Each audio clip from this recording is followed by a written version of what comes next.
안녕하세요. 제 채널은 누구나 최대한 찾을 수 있는 데이터를 말씀드리면서 공시 아키팩터를 통해 투자 아이디어를 찾아주는 테린이 아빠입니다. 영상 속의 내용들은 누구나 찾을 수 있는 자료이고요. 엑셀 데이터는 유튜브 멤버십 회원분들에게는 매주 1회 이상 업데이트해서 드리고 있습니다. 라떼 이상 회원분들에게는 비공개 텔레그램 채널을 참여 가능하시고요.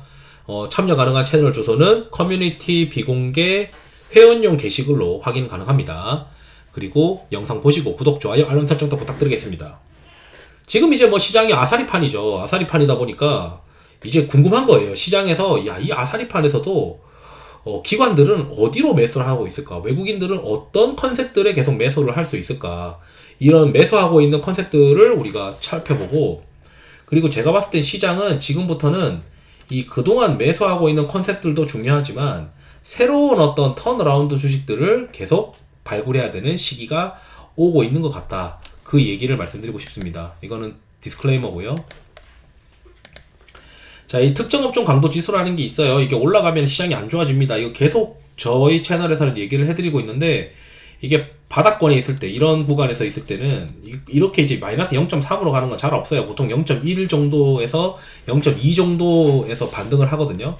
이번에 이제 반등을 하는 구간이 됐을 때 초록색도 같이 반등할 수 있고 하니까, 거기다 이제 코스닥 지수가 3일, 5일, 11선을 이탈하고 업종 쏠림 지수가 반등하고 초록색도 반등하고 이런 구간이 되는 구간에서는 무조건 현금을 찾아야 된다. 그리고 안전적으로 플레이해야 되고 신용 절대 쓰면 안 된다. 계속 말씀드리고 있죠. 지금 이제 어느 정도 올랐어요. 지금부터는 이 코스닥의 경우에도 오늘 이제 7월 22일에 과매도가 발생이 됐습니다. 이게 과매도가 됐다는 거는 어느 정도 시장이 팔놈들은 많이 팔았다. 겁먹어서 많이 팔았다라고 보시면 되고, 여기서부터 5영업일 이내에 보통 손바뀜 형태의 과매수가 나타납니다. 그래서 지난번에도 보게 되면 과매도 나타나고 과매수 나타났잖아요. 그럼 855 이상으로 한번 지수가 올라가요. 그리고 이게 어느 정도 중기 바닥을 형성합니다. 870까지 가잖아요. 그래서 과매도 다음에 또 과매수가 나타나면 799에서 814포인트로 과매수가 나타나고 나서 850, 870으로 올라갑니다. 그래서 이번에도 과매도가 나타난 다음에 5영업일 이내에 보통 과매수가 나타날 수 있어요. 게다가 지금 업종 쏠림 지수는 이게 보통 많이 올라가면 0.3이거든요. 스탠다드 EB로 이제 계산해보면은 0.3 정도 되는데, 이게 한 0.2 이상 올라가게 되면은 이게 반락할 수가 있어요. 그 말은 뭐냐면 업종 쏠림이 풀린다는 거죠. 업종 쏠림이 풀린다는 거는 업종 상승률 상위 종목군과 하위 종목군의 편차가 별로 없어진다는 거예요. 지금 업종 상승률 상위 종목군과 하위 종목군 간의 편차가 높다는 건데, 그 편차가 높다는 거는 내가 웬만한 거 골라서는 다 물린다는 거예요. 일부 업종 빼고는.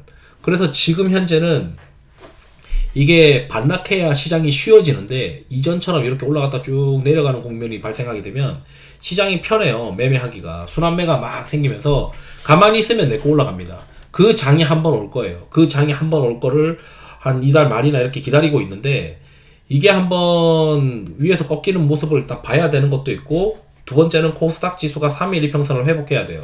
그래서 코스닥 지수가 3일 이평선을 회복하는 거가 먼저이고, 그 3일 이평선이 회복하는 구간에서 업종 쏠림 지수가 장 마감하고 났을 때 위에서 꺾이는 모습을 발견했으면 이제 본격적으로 순환매가 있을 수 있다. 그러면 순환매가 나타난다는 거는 뭐냐? 그동안 잘 버텼던 것들이 오히려 조정을 받고 위에서 툭 하고 꺾일 때는 여러 가지 종목군들로 순환매가 발생할 수 있는데, 그 순환매가 되려면 턴어라운드 종목군들로 해야 될 가능성이 있습니다. 우선 최근에 이제 제가 이제 장 마감하고 나면은 매번 텔레그램 회원분들한테 올려드리는 파일인데, 자, 지금 시총 대비 여기까지를 제가 최상위권으로 분류를 해요. 이 분류를 해서 보게 되면 화장품 있죠, 조선 있죠, 그 다음에 바이오도 이렇게 있습니다. CDMO나 이런 바이오들, 그리고 바이오 있고요, 전력기기도 있고요, 재룡전기, 그리고 최근에 들어서 기계가 있습니다. 기계가 있고, 그래서 쭉 보면 전력기기 또 있고요, 그 다음 밸류업 관련된 은행도 있습니다. 은행도 있고, 그리고 여기서 보게 되면 이제 반도체들도 있어요. 뭐 DB 하이텍도 있기도 한데, 이제 여기 테크잉 이런 것들도 이제 반도체가 있죠. HBM 관련된. 그래서 쭉 이거를 분류해서 보면 음식료도 있고요. 분류해서 보면 또 여기에 여기. 그동안 이게 계속 발생했었어요. 그 사이에 이제 방산 한번 튀었고, 방산 한번 줄이고 조선으로 갔고, 조선 한번 튀었고, 지금은 전력기기가 또 나름 이제 수급 강도라고 하는 다른 파일이 있는데, 거기서 또 빈집이에요. 지금은 이제 은행이랑 전력기기가 좀 많이 빈집인 상태이기도 하는데, 어쨌든 기관이나 이 스마트한 머니들은 1번부터 5번에 해당하는 것을 사고, 이제 기계랑 엔터랑 애플 관련된 뭐 부품주들 이런 것들이 좀 왔다 갔다 하는데, 또 이거 금액으로도 보죠. 이거는 금액 기준으로 어디를 많이 샀나. 이제 반도체, 그 다음에 제약바이오, 그 다음에 또 밸류업, 조선, 자동차, 밸류업이죠. 그다음 은행, 방산, 그리고 전력기기, 또 전력기기, 그다음 조선. 사는 게 여기 이거 분류해 보시면 아시겠지만 여기 1번부터 5번에서 벗어나는 게 거의 없어요. 6번까지 해서 최근에 들어서. 그럼 외국인은 다르겠지. 외국인도 똑같습니다. 외국인도 종목 위주로 보면은 너무 장난치는 애들이 많이 있으니까 금액으로 봐야 돼요. 외국인들이 금액으로 어디를 많이 후벼 팠나 보게 되면 전력기기, 반도체, 한미도 있고, 그 다음에 KB금융, 이거 밸류업이잖아요.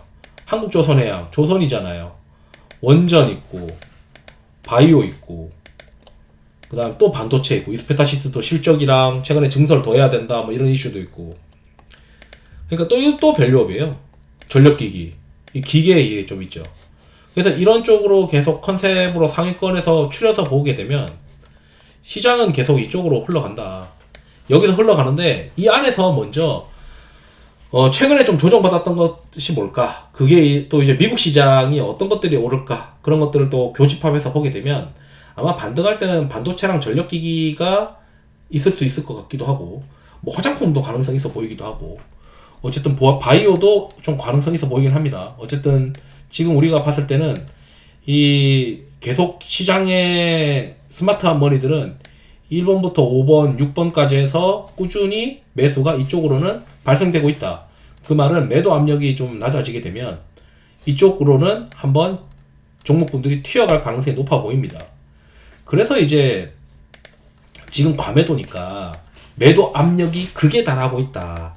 결국 매도 압력이 정점으로 지나고 나면 매수가 꾸준히 발생하는 이 섹터들이 올라갈 거니, 이 섹터들을 계속 저는 이제 유동성이 공급되고 매수가 계속 발생되는 이 컨셉들을 포트폴리오에 유지해야 된다라고 말씀드리고 있는데, 이 컨셉들을 유지해야 한다.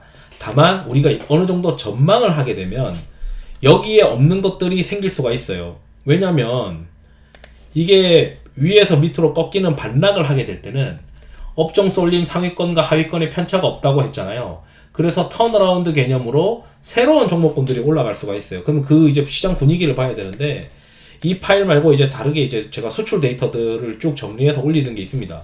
이 수출 데이터를 쭉 정리해서 보니까 최근 트렌드가 YOY로는 개선이 되고 있는데 전월 대비해서 MOM까지 개선되는 거는 거의 없어요. 그 말은 뭐냐면 시장이 그래도 YOY로 성장하는 것들을 보자. 그런데 이게 하반기로 가면 갈수록 작년에 기저가 높아가지고 YOY로 성장이 떨어지거나 약해지는 것들은 좀 주가 모멘텀이 덜하지 않겠냐. 그 말은 뭐냐면 작년 하반기에 망해가지고 올해 하반기에는 YOY로 수출이 개선되거나 실적 모멘텀이 개선될 수 있는 것들을 이 고점에서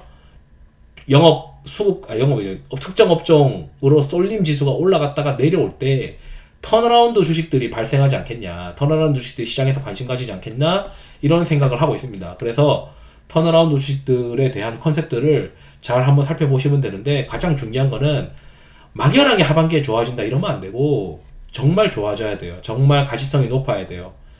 그렇기 때문에 이제 탄산 리튬이 막 빠지기 때문에 2차 전지 이런 것들은 하반기 턴어라운드 가능성이 낮아지는 거죠, 지금은. 그래서 그런 것들은 이제 1순위가 될 수 없는 거예요, 턴어라운드 주식 컨셉 중에서는. 그래서 당분간은 턴어라운드 관련된 종목군들을 미리 공부해 놓는 방법도 필요해 보인다. 이렇게 이제 말씀드리면서 우선은 영상을 마치도록 하겠습니다. 투자에 도움이 되시길 바랍니다. 감사합니다.